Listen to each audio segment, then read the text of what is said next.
KitKat কোম্পানির 12 ton KitKat chocolate নাকি Italy থেকে পোল্যান্ড যাওয়ার সময় হাইজ্যাক হয়ে গেছে। আমাকে আমার এক ফ্রেন্ড ইতালি থেকে ফোন দিয়ে বলতেছে যে দোস্ত, পুরা দুনিয়াতে শুধু একটা নিউজ দেখতেছি, কিটক্যাট কোম্পানির নাকি 12 টন কিটক্যাট চকলেট যখন তারা ইতালি থেকে তাদের পোল্যান্ডে পাঠাচ্ছিল ডিস্ট্রিবিউশনের জন্য, তখন নাকি রাস্তার মাঝখানে হাইজ্যাক হয়ে গিয়েছে। সো আমাকে বলতেছে যে তোর কি মনে হয় অ্যাজ আ মার্কেটিং স্পেশালিস্ট, এটা কি কোনো মার্কেটিং স্ট্যান্ড নাকি সত্যি সত্যি তাদের 12 টন কিটক্যাট চকলেট হাইজ্যাক হয়ে গিয়েছে?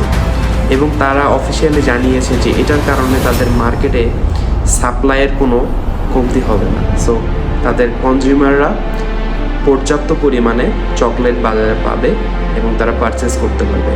সো আপনাদের কাছে আমার প্রশ্ন, আপনাদের কি মনে হয় এটা কি কোনো মার্কেটিং স্ট্যান্ড নাকি সত্যি সত্যি কিটক্যাট কোম্পানির 12 টন চকলেট হাইজ্যাক হয়ে গিয়েছে?